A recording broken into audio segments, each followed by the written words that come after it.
بسم الله الرحمن الرحيم. إن الحمد لله نحمده ونستعينه ونستغفره ونعوذ بالله من شرور أنفسنا ومن سيئات أعمالنا. من يهده الله فلا مضل له ومن يضلل فلا هادي له، وأشهد أن لا إله إلا الله وحده لا شريك له، وأشهد أن محمدا عبده ورسوله. أما بعد، فأعوذ بالله من الشيطان الرجيم. بسم الله الرحمن الرحيم. رب اشرح لي صدري ويسر لي أمري واحلل عقدة من لساني يفقه قولي. اللهم أرنا الحق حقا وارزقنا اتباعه، وأرنا الباطل باطلا وارزقنا اجتنابه. اللهم إني أعوذ بك من علم لا ينفع، ومن قلب لا يخشع، ومن نفس لا تشبع، ومن دعوة لا يستجاب لها. آمين يا رب العالمين.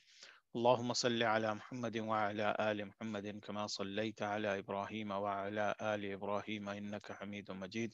اللهم بارك على محمد وعلى آل محمد كما باركت على إبراهيم وعلى آل إبراهيم إنك حميد مجيد. بسم اللہ الرحمن الرحیم. السلام علیکم ورحمۃ اللہ وبرکاتہ.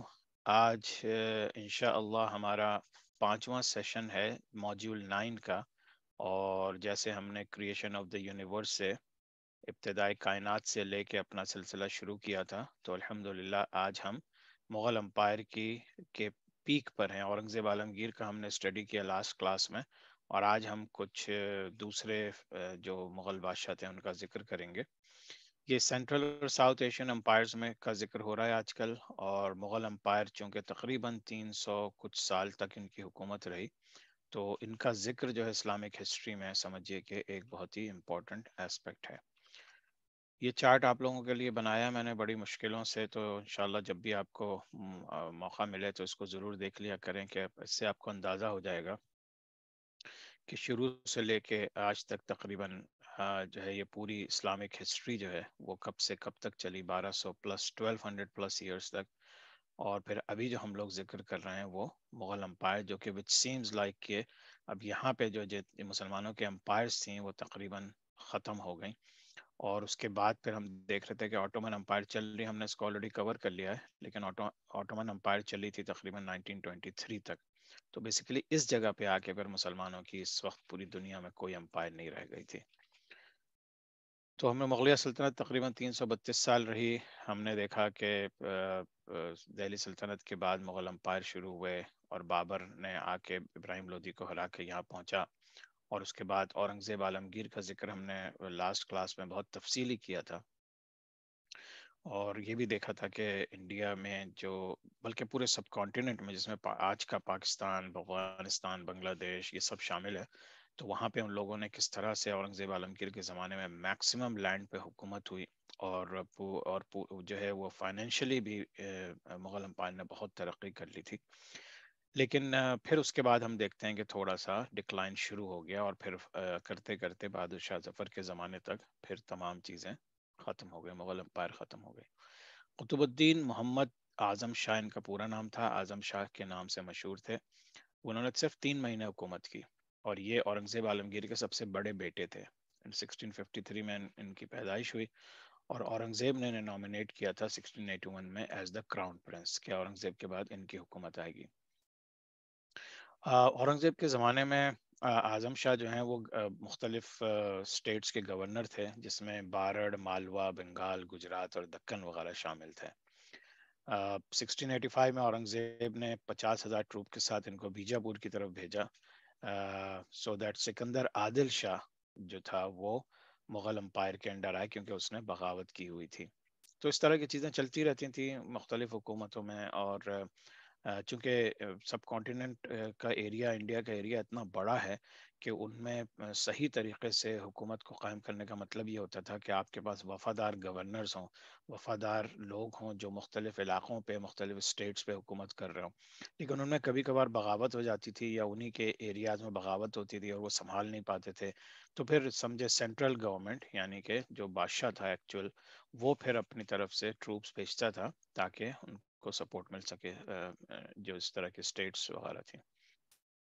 لیکن اعظم شاہ نے جو یہ تمام چیزیں کر نہیں پایا، تو اس وجہ سے بنگال کا بھی کافی عرصے وہ گورنر رہا، لیکن اس کا ایک سوتیلا بردر تھا پرنس شاہ عالم، اور وہ جو ہے سمجھیے کہ وہ بھی حکومت کو حاصل کرنے کی کوششوں میں لگا ہوا تھا، اور اس نے اعظم شاہ سے اس کی لڑائیاں ہوتی رہیں۔ آخر کار 1707 میں وہ جو ہے was defeated and killed with his 3 sons but Shah Alam, یعنی کہ پھر اس کے بعد جب اس کا انتقال ہو گیا اس کے 3 بیٹوں کا، تو پھر شاہ عالم صرف اس میں سے بچ گیا تھا۔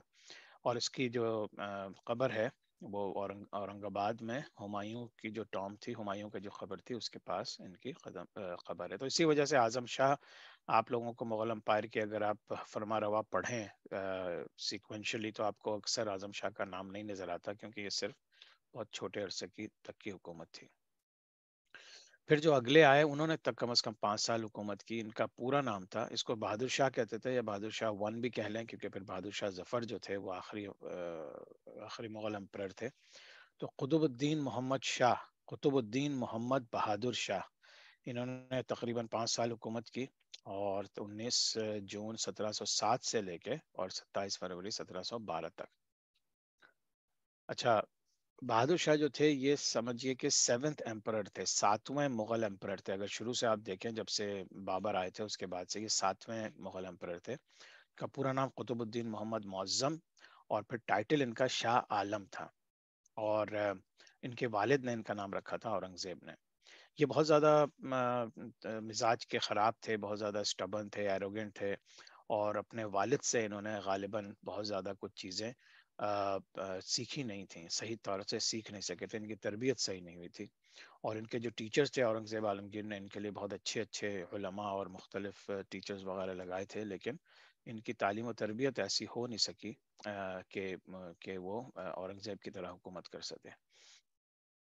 اچھا، آسام جو ہے وہ مغل امپائر ہے۔ آسام آپ کو اگر آپ نے نقشہ یاد ہو آپ کو، تقریباً نارتھ ایسٹ میں آسام کی اسٹیٹ تھی، اور اسی دوران آسام جو ہے وہ مغلوں کے اس میں آ گیا تھا، لیکن بہت سی دوسری ٹیریٹوریز تھی جو اب لاسٹ ہونا شروع ہو گئی تھی، تو تھوڑی سی گین ہوا تھا معاملہ، لیکن باقی جگہوں پہ دوسرے علاقے انہوں نے کھونے شروع کر دیے تھے، اور پھر ریبیلین سٹارٹ ہو گیا تھا۔ اچھا، اگر آپ کو لاسٹ کلاس تھوڑی سی یاد ہو کہ اورنگزیب عالمگیر کے زمانے میں حکومت بہترین انداز سے ہوئی، انصاف پرووائڈ کیا گیا، لیکن بیچ بیچ میں غداریاں بھی تھیں، بلکہ اورنگزیب عالمگیر نے جو چند مندر ڈھائے تھے جس کو کہ تاریخ میں ایک بہت ہی برے اس سے لکھا جاتا ہے، لیکن ایکچولی اس نے مندر نہیں ڈھائے تھے، مندر کے اندر جو سازشیں ہوتی تھیں، ہندو اور دوسرے لوگ مل کے جو مسلمان حکومتوں کے خلاف سازش کرتے تھے، ان کو تباہ کرنے کے لیے اس نے ایک آدھ بلڈنگز کو یا مندر کہہ لیں ان کو ڈھایا تھا، جس کو پھر کہا جاتا ہے کہ اس نے 72 مندر ڈھا دیے تھے۔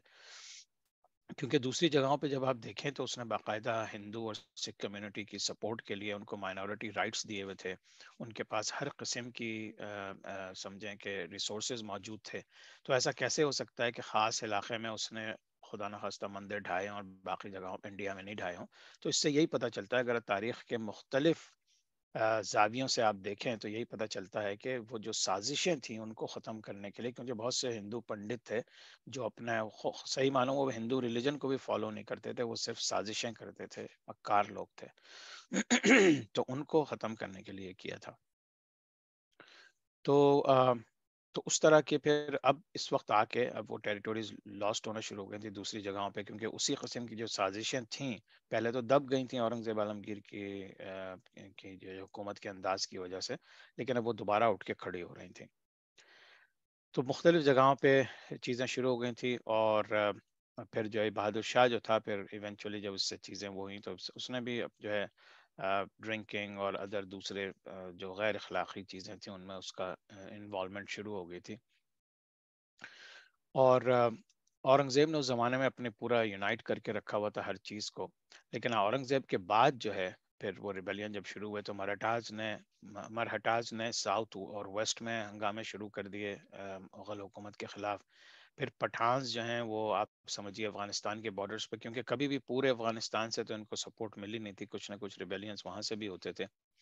پھر ایک سکھ شامل ہو گئے تھے ان کے ساتھ، جیسے ہم نے ذکر کیا کہ جب ایک سکھ کے ساتھ سکھ کے جو لیڈر تھے ان کے ساتھ کچھ ایشوز ہوئے تو انہوں نے پھر مسلمانوں کے خلاف، اور جاٹس، تو پٹھان، سکھ، جاٹ، مراٹھا سے یہ سب کے سب کھڑے ہو گئے جیسے ہی انہوں نے دیکھا کہ اب حکومت اتنی زیادہ پاورفل نہیں رہی تو یہ سب کھڑے ہو گئے، ریبیلین یعنی غداری کرنے لگے حکومت کے خلاف. اور اس وقت جو ہے مغل امپائر میں اس وقت نظر نہیں آ رہا تھا کہ کوئی ایسا رولر ہو جیسے کہ پہلے رولر گزر چکے تھے کہ جو چیزوں کو آ کے سنبھال سکیں یا ریبیلینس کو سٹاپ کر سکیں، کیونکہ ان کا اپنا کیریکٹر کو اتنا ایسا پاورفل نہیں تھا کہ جس سے ان کی فوج یا ان کی عوام جو ہے وہ ٹوٹل پرانے طریقے سے جا کے دوسرے ریبیلینس کو کرٹیل کر سکے. اور جو مسلمان رولرز تھے جو کہ نہ صرف کہ ہندو اور سکھ رولرز ریبل کر رہے تھے بلکہ مسلمان رولرز بھی بہت سے تھے جنہوں نے مغل حکومت قائم ہونے سے پہلے جو یہاں چھوٹی چھوٹی راجا مہاراجا کی حکومتیں تھیں، اب وہ انہوں نے سوچا کہ اب یہ دوبارہ سے وہ دور آنے لگا ہے تو اب ہم اپنی اپنی حکومتیں ڈکلیئر کر دیں. اور مختلف چھوٹے چھوٹے ایریاز میں یا ایون بعض بڑی بڑی اسٹیٹس میں ایون مسلمان رولرز نے مغلوں کے خلاف اپنی اپنی حکومت ڈکلیئر کر دی کہ بھئی یہاں مغلوں کی جورسڈکشن نہیں ہے بلکہ ہماری حکومت ہے. تو یہ بہادر شاہ جو ہیں یہ 69 ایئرز میں انتقال ہو گیا ان کا، اور ان کو دلی میں صوفی خواجہ بختیار کاکی رحمۃ اللہ علیہ کے قبر کے ساتھ ان کو دفنایا گیا. اچھا، اب اس کے بعد پھر آتے ہیں جہاندار شاہ. جہاندار شاہ نے بھی تقریباً صرف ایک سال یا اس سے کچھ کم حکومت کی. ان کا پورا نام معز الدین محمد جہاندار شاہ تھا، اور یہ 8ویں رولر تھے، 8ویں مغل امپرر تھے. اور انہوں نے صرف 11 مہینے حکومت کی، اور کوئی ہسٹوریکل ڈیٹا ان کے بارے میں اتنا ملتا بھی نہیں، اسی وجہ سے مغل تاریخ میں آپ کو اس طرح کے نام بہت کم ملتے ہیں. یعنی کہ وہ جو بڑے بڑے بادشاہ ہیں ان کی ہسٹری تو ہمیں بہت زیادہ تفصیل سے مل جاتی ہے، لیکن اس کا چونکہ بہت شارٹ رول تھا اس وجہ سے اتنی چیزیں ہمیں ملتی نہیں.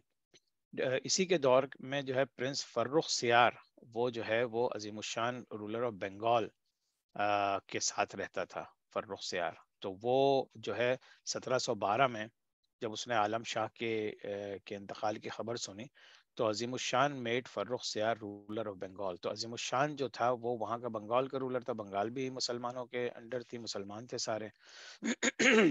تو اس نے اس کو عظیم الشان نے اس کو فرخ سیار کو اپنا ماتحت بنا کے یا ٹیمپرری فرما روا بنا کے وہ خود دلی کی طرف روانہ ہوا تاکہ وہ مغلوں کی طاقت کو ختم کر کے خود ایک امپائر بنا کے بیٹھ جائے.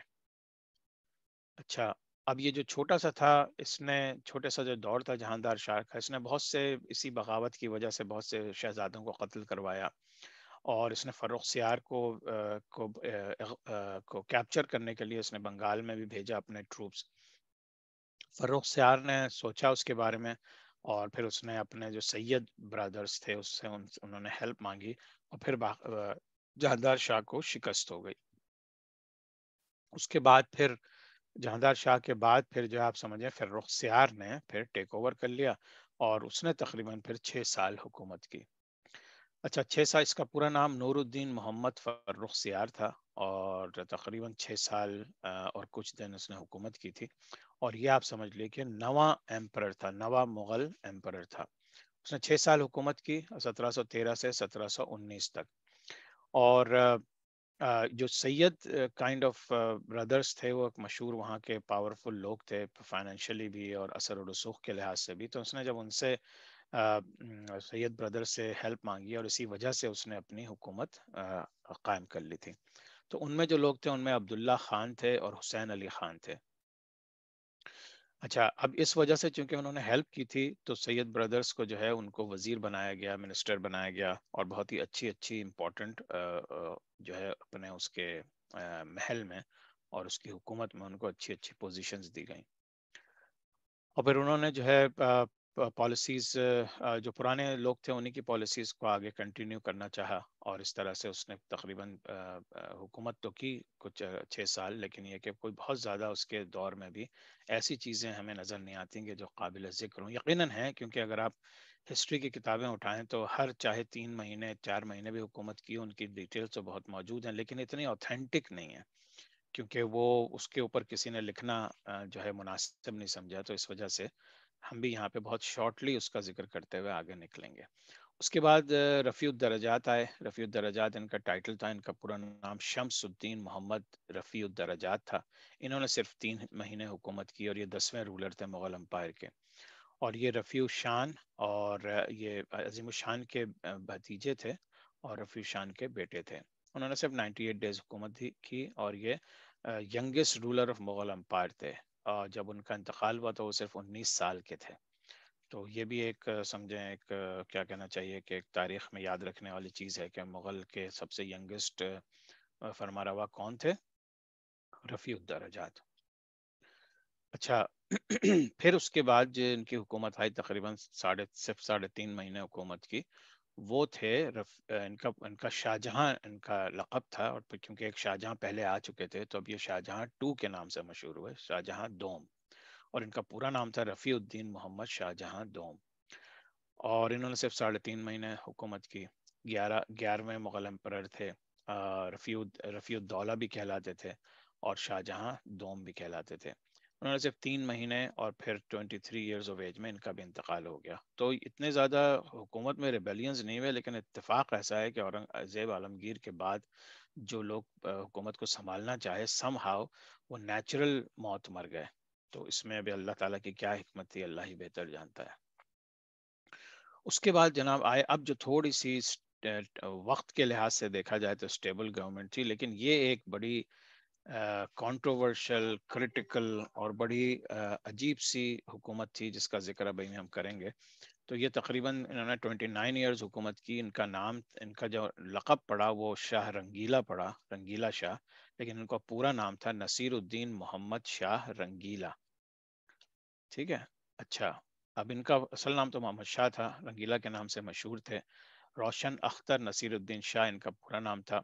اور یہ شاہ جہاں دوم کے بیٹے تھے اور کس کے، اور شاہ عالم بہادر شاہ کے پوتے تھے. سید برادرز نے جو ہے اس وقت جیل میں پڑے ہوئے تھے. سید برادرز نے ان کو جیل سے نکالا اور ان کو بادشاہ بنا دیا پچھلے فرمانروا کے انتقال کے بعد. اور یہ جو ہیں چونکہ 12ویں امپرر تھے مغلز کے، تو انہوں نے اتفاق ایسا ہوا کہ حالانکہ حکومت ان کی کوئی اتنی اچھی نہیں تھی اور اس کا اپنا کیریکٹر بھی بہت کنٹروورشل تھا، لیکن انہوں نے 29 ایئرز حکومت کی.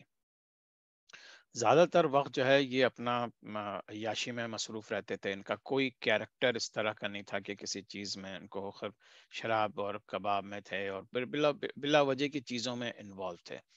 اور بہت ہی انپریڈکٹیبل مشہور تھے. مطلب یہ کہ کوئی بھی ایسا ڈیسیشن لے لیں، مطلب حکومت کی کوئی خاص پرواہ نہیں تھی. اگر اچانک سے کسی جگہ پہ ریبیلین ہوتا ہے تو یہ فوج بھیج سکتے ہیں، نہیں بھی بھیج سکتے، یہ اپنا ہنسی مذاق میں ٹال بھی سکتے ہیں. تو پورا دربار جو ہے اب سمجھیے وہ ایک عجیب و غریب سی لایانی چیزوں میں گھر کے رہ گیا تھا اور بہت ہی کیئرلیس تھے. اور بعض اوقات تو یہ حشر تھا کیونکہ شاید ذہنی طور پہ بھی کچھ پرابلمس تھیں کہ بغیر کپڑے پہنے دربار میں آ جاتے تھے.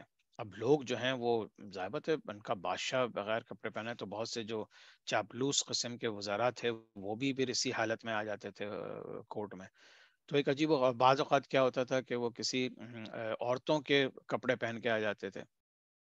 اور پھر نہ صرف یہ کہ وہ خود یہ حرکتیں کرتے تھے، وہ اپنے منسٹرز کو کہتے تھے کہ تم لوگ یہ حرکتیں کرو یا میرے ساتھ دو، ورنہ میں تم لوگوں کو اس پوزیشن سے فائر کر دوں گا. تو اب یہ ایک عجیب و غریب سا دور ہے جس کو ظاہر سی بات ہے اتنا مسلمانوں کے تاریخ میں اتنا زیادہ ہائی لائٹ نہیں کیا جاتا، لیکن بہرحال ایک اخلاقی قدریں جب بہت زیادہ گر گئیں. اور یقیناً بہت سے جو آتھرز ہیں، بہت سے جو مورخ ہیں وہ یہی لکھتے ہیں کہ اس کا ذہنی توازن 100% نہیں تھا. لیکن چونکہ کسی بھی جب کوئی بادشاہ ہوتا ہے تو اس کے جو چاپلوس قسم کے وزراء ہوتے ہیں اور قریب دوسرے لوگوں جو اس کے قریب ہوتے ہیں، وہ اپنی پوزیشن حاصل کرنے کے لیے، پیسہ حاصل کرنے کے لیے وہ اسی کے رنگ میں رنگ جاتے ہیں. تو چونکہ اس طرح کی کوئی لیڈرشپ ابھی موجود نہیں تھی مغل امپائر میں، کوئی دوسرا شخص ایسا موجود نہیں تھا کہ کوئی جس طرح سے پرانے ہمارے شاہ جہاں، جہانگیر، اورنگزیب گزرے ہیں، اس طرح کا کوئی اب موجود نہیں رہا تھا. تو وہ کوئی مطلب ایک گیپ تھا لیڈرشپ کا. تو اس وجہ سے یہ سلسلہ ہوتا تھا. یہاں تک کہ حدوں کو پہنچ گئے تھے کہ وہ اپنے منسٹرز کو گھنگرو پہناتے تھے اور ان کو ڈانس کرواتے تھے. یعنی مرد منسٹرز کو گھنگرو پہنا کے ڈانس کرواتے تھے صرف اپنی عیش و عشرت کی وجہ سے. اور پھر ایک دن انہوں نے کیا کیا کہ انہوں نے کیا کہا کہ جتنے پرزنرز ہیں ان کو چھوڑ دیا جائے. یعنی کہ جو کرائمز کر کے اپنے قید خانے میں رکھے گئے تھے ان کو چھوڑ دیں، اور اتنے ہی دوسرے لوگ، عام لوگ پکڑ کے جنہوں نے کوئی جرم کیا ہو یا نہ کیا ہو، ان کو تعداد پوری کرنے کے لیے ان کو جو ہے جیل میں بھر دیا جائے۔ پھر انہوں نے بہت جلد جلد اپنے منسٹر، کسی نے بھی ذرا سی ریٹیلیشن کی یا ان کی حکم ماننے سے انکار کیا، ان کو بدل دیتے تھے۔ تو بعض اوقات ہر روز کے حساب سے ان کے وزراء تبدیل ہوتے رہتے تھے۔ اور ایک دفعہ جو ہے انہوں نے یہاں تک کیا کہ اپنا ان کا بہت ہی مطلب فیوریٹ ایک گھوڑا تھا ان کے پاس جس پہ یہ سواری کرتے تھے۔ ایک دن انہوں نے جو ہے اس کو پرائم منسٹر بنا دیا۔ انہوں نے کہا کہ آج سے یہ گھوڑا جو ہے، جو میرا ذاتی گھوڑا ہے، یہ پرائم منسٹر ہے۔ تو اس قسم کی حرکتیں ہوتی تھیں، اور وہ چونکہ سیریس نہیں تھے اور ان کی کوئی ایڈمنسٹریشن میں اتنی زیادہ انٹرسٹ نہیں تھی، کوئی دلچسپی نہیں تھی، تو جتنے منسٹرز وغیرہ تھے جو تھوڑی بہت اچھی سوچ رکھتے تھے وہ بالکل نا امید سے ہو چکے تھے۔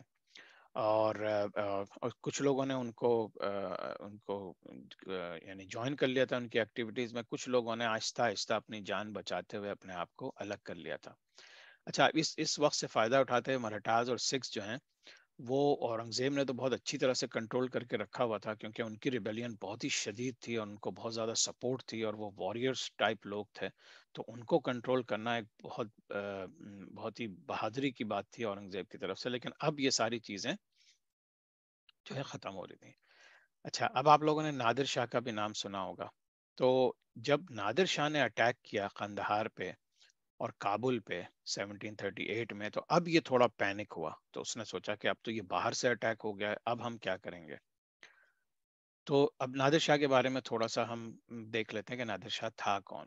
اس کا پورا نام تھا نادر شاہ افسر، اور یہ افشریت ڈائنسٹی جو ایران میں تھی، شیعہ ڈائنسٹی، یہ اس کا فاؤنڈر تھا اور بہت پاورفل تھا۔ اور ایران کے جو پرشین امپائر کا ہی آپ ذکر سن لیں شروع سے، تو ان کے جو بادشاہ آتے تھے وہ بڑے پاورفل ہوتے تھے، اور ان کی جیورسڈکشن جو ہے وہ بہت یعنی طاقتور طریقے سے وہ لوگوں سے اپنی باتیں منواتے تھے، اور ان کو شاہ ایران کہا جاتا تھا۔ آج بھی ہم نے دیکھا کہ ابھی خمینی کے ریولوشن سے پہلے جو حکومت تھی وہ بھی شاہ ایران ہی کہلاتے تھے۔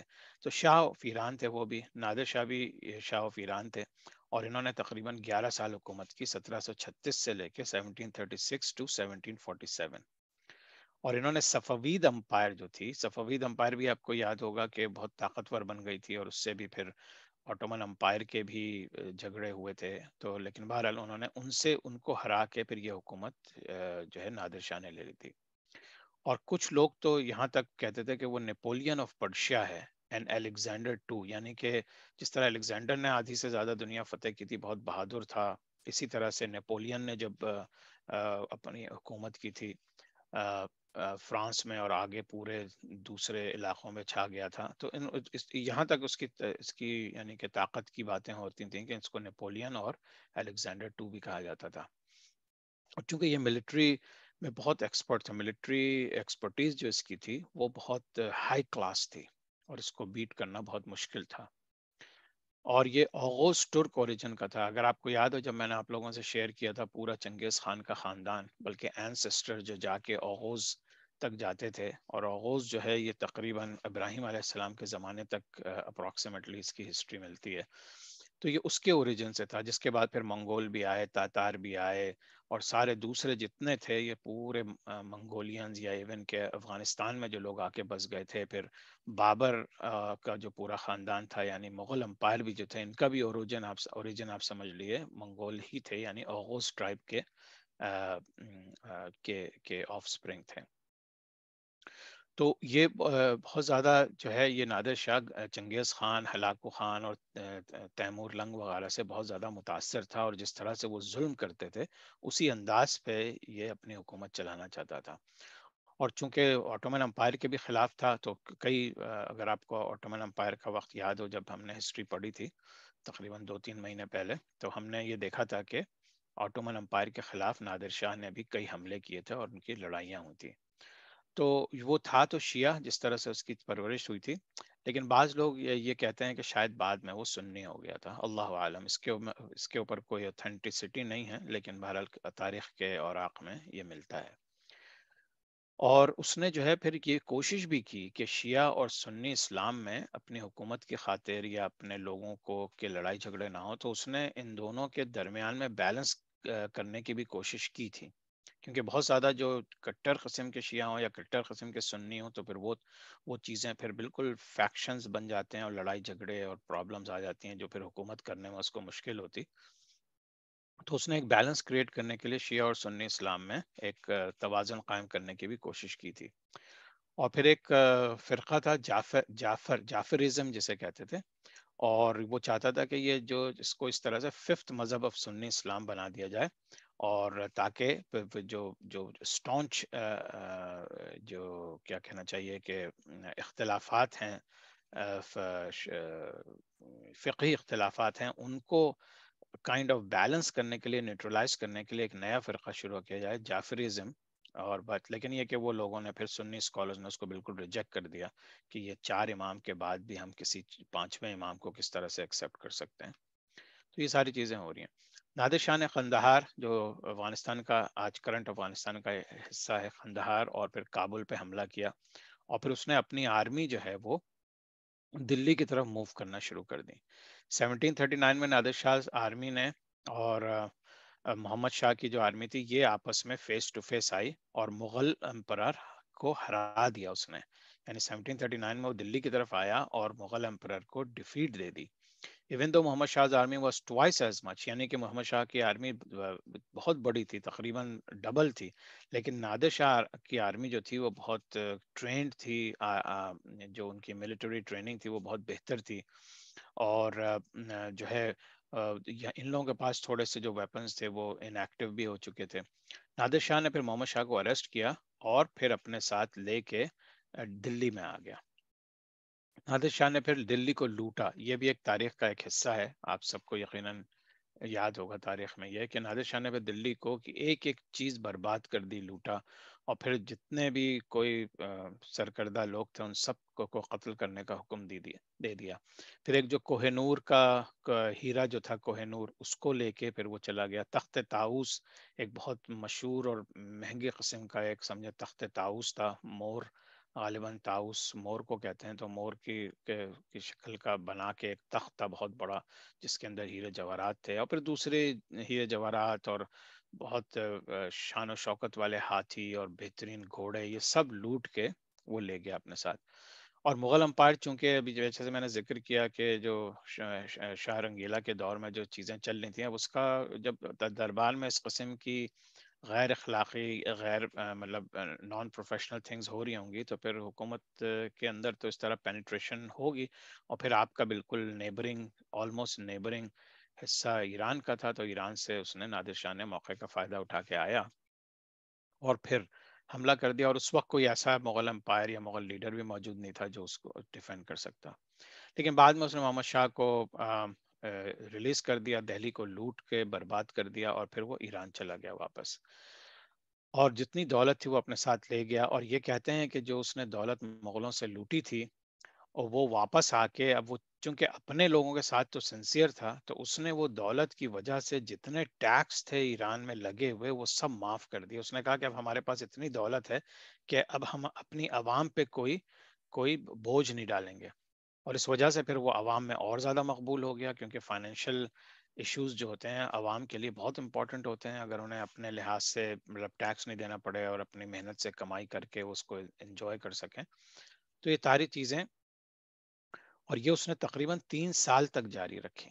تو اب اس سے آپ اندازہ کر سکتے ہیں کہ نادر شاہ کیسا تھا. بہرحال let's coming back to Muhammad Shah رنگیلا. تو تو اس کا جو آخری سال تھا یہ بہت زیادہ بیمار ہو گیا، اور اس نے یہ بھی تاریخ کا حصہ ہے کہ اس کے بہت سے جنرلز اور جو پرومیننٹ فگرز تھے وہ بیٹلز میں کام آ چکے تھے. اور ایک جو بیٹل ہوئی تھی مانو پور میں، وہ یہ مغل اور درانی امپائر آف افغانستان میں ایک زمانے میں درانی امپائر بھی تھی، تو ان کے درمیان یہ بیٹل ہوئی تھی، اور اس میں اس کے بہت سے بڑے بڑے جنرلز اور جو فرما روا تھے فوج کے، وہ سب قتل کر دیے گئے تھے. حالانکہ یہ مغل جو تھے یہ بیٹل میں تو جیت گئے تھے کہا جاتا ہے، لیکن یہ کہ اس کی چونکہ ان کے اتنے لوگ کام آئے تھے، اتنے زیادہ پوری فوج سمجھے ہل کے رہ گئی تھی، تو اس وجہ سے تقریباً اس طرح لیا جاتا ہے کہ جیسے وہ ہار گئے تھے، لیکن باہر وہ اس دورانی امپائر کو انہوں نے واپس پیچھے دھکیل دیا تھا۔ احمد شاہ رنگیلا کا انتقال 1748 میں ہوا، اور وہ اس کا جو قبر ہے اس کی نظام الدین درگاہ جو ہے، شیخ نظام الدین اولیاء رحمۃ اللہ علیہ کی درگاہ ہے، اس کے پاس اس کو دفنایا گیا۔ اچھا، ایک سلسلہ یہ تھا کہ جتنے اولیاء اللہ تھے، چونکہ مغل امپائر کے شروع سے، خاص طور سے اورنگزیب عالمگیر کے زمانے سے، تو ان لوگوں کا تعلق تھا اولیاء کرام سے، اور ظاہر سی بات ہے کہ بعض نے اسی سے متاثر ہو کے پھر اپنے آپ کو دینی لحاظ سے پورا چینج کیا، لیکن بعض لوگ ان کو مانتے تو تھے، لیکن یہ کہ ان کی باتوں پہ عمل نہیں کرتے تھے، تو اس وجہ سے یہ ساری اخلاقی پرابلم آنا شروع ہوئی۔ اچھا، پھر ان کے بعد جب ان کا انتقال ہو گیا تو پھر احمد شاہ بہادر آئے۔ شاہ بہادر، ان کا پورا نام تھا مجاہد الدین احمد شاہ بہادر، انہوں نے تقریباً 6 سال حکومت کی۔ یہ محمد شاہ رنگیلا کے بیٹے تھے، اور یہ نیکسٹ ایمپرر بنے۔ انہوں نے تقریباً 6 سال حکومت کی، اور 1748 سے 1754۔ اب ظاہر سی بات ہے اپنے والد کے لحاظ سے تو انہوں نے کافی بہتر حکومت کی، کیونکہ وہ ساری جو اخلاقی پرابلمس تھیں وہ سب حل ہو گئی تھیں، لیکن بہرحال چونکہ ایک تو ان کے بیٹے تھے، پلس یہ کہ مغلوں کا ڈکلائن شروع ہو چکا تھا، تو اس میں کوئی خاطر خواہ کوئی پازیٹیو باتیں اس دور میں بھی نہیں ہو سکیں۔ پھر ان کے بعد آئے عالمگیر دوم، عالمگیر ٹو، وہ انہوں نے 5 سال حکومت کی۔ ان کا پورا نام عزیز الدین محمد عالمگیر تھا، اور انہوں نے بھی 5 سال حکومت کی۔ ایسٹ انڈیا کمپنی جو ہے، اب سمجھیے کہ اس دور میں بہت زیادہ چھا چکی تھی۔ ایسٹ انڈیا کمپنی کا بھی ہم ذکر کریں گے مغل امپائر کے بعد، کہ جب پھر ہم تھوڑا سا کانسنٹریٹ کریں گے برٹش جو داخل ہوئے تھے، اور ایسٹ انڈیا کمپنی ایک کھول کے داخل ہوئے تھے، اور پھر اس طرح سے انہوں نے پورے سب کانٹیننٹ پہ قبضہ کر لیا تھا اور برٹش راج لگا دیا تھا۔ تو 20 ایسٹ انڈیا کمپنی تقریباً 1757 سے 1858 تک، اور جب وہ انہوں نے کیا، اور 1857 میں ہمیں پتا ہے کہ بہادر شاہ ظفر کا رول جو ہے وہ اینڈ کیا انہوں نے، برٹش نے، اور پھر برٹش راج لگا دیا تھا، اور جو کہ تقریباً پورے سب کانٹیننٹ پہ تھا۔ اور پھر اس وقت جو ہے، ابھی پہلے تو یہ لوگ خود سے اپنے ٹریڈنگ کمپنیز اور کاروبار کے لحاظ سے پھیل رہے تھے، پھر آہستہ آہستہ انہوں نے اپنے دولت کو محفوظ رکھنے کے لیے مغل امپائر سے یہ اجازت لے لی تھی کہ ہم اپنے فوج سے مراد یہ کہ اپنی سیکیورٹی فورس بنا سکتے ہیں جو ہم لوگوں کو پروٹیکٹ کر سکے، لیکن اندر ہی اندر یہ اپنی سیکیورٹی فورسز کو بالکل فوج کی طرح ٹریننگ دیتے رہے، اور انڈیا میں پھیل گئے۔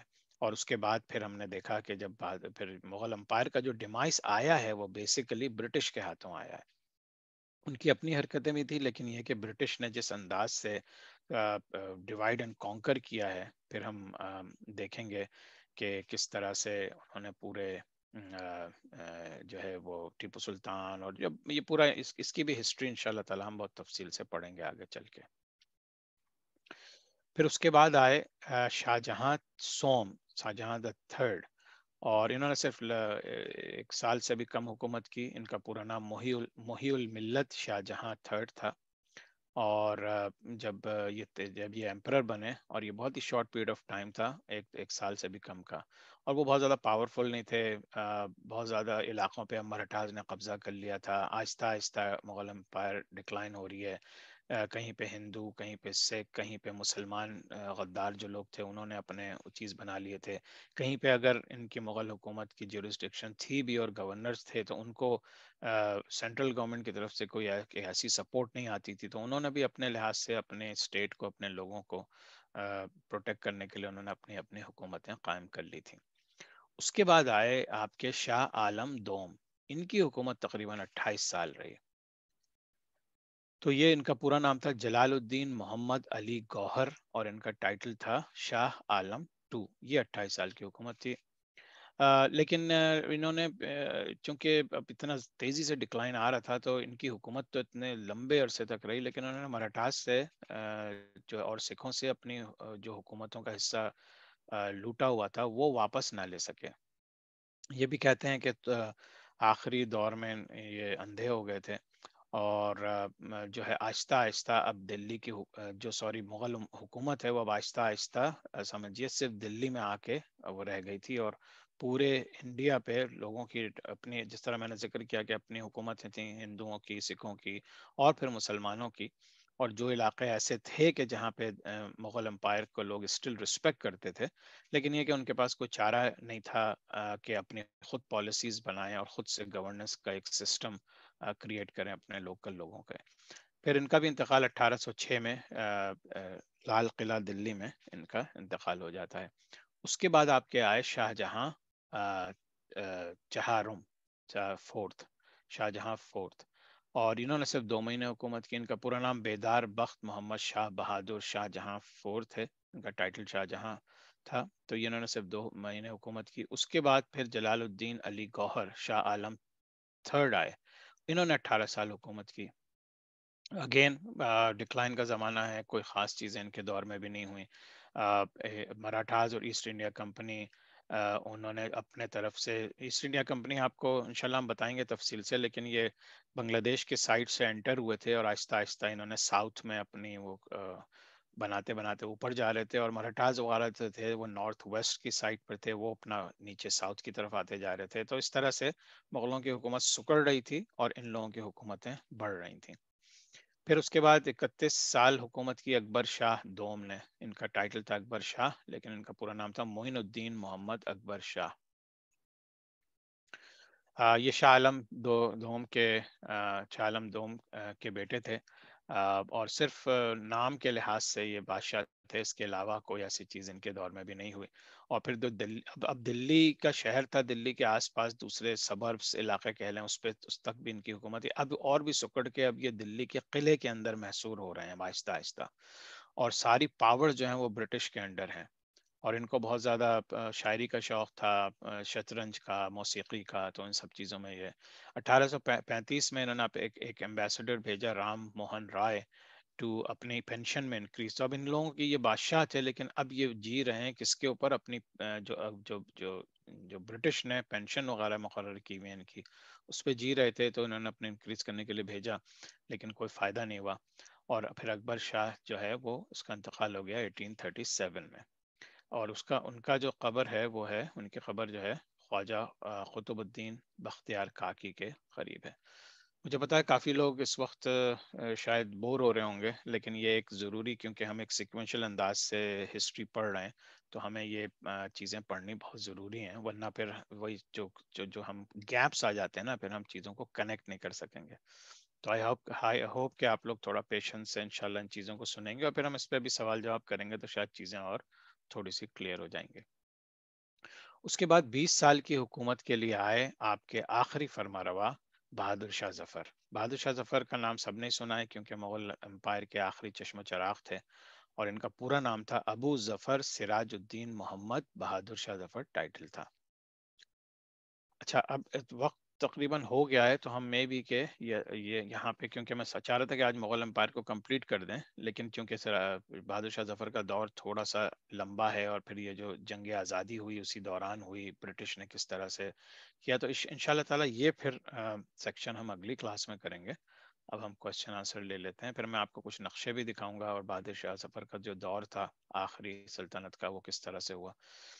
تو اب ہم اگلی کلاس میں، چونکہ آلموسٹ مغل امپائر کا اینڈ ہو گیا ہے، اگلی کلاس میں ہم انشاءاللہ یہ کور کریں گے بہادر شاہ ظفر کا زمانہ، اور پھر جتنا موقع ملا پھر آپ لوگوں کو تھوڑا سا مزید پیچھے لے جا کے جو مسلمان سب کانٹیننٹ میں آئے، پھر ہم ان کا ذکر کریں گے، جن میں خاص طور سے محمد بن قاسم، پھر غزنویز آئے، غزنویز کی حکومت پنجاب میں، یہ ہم ریویو کر رہے ہیں، ہم پڑھ تو چکے ہیں سارا، لیکن اب ہم ریویو کر رہے ہیں۔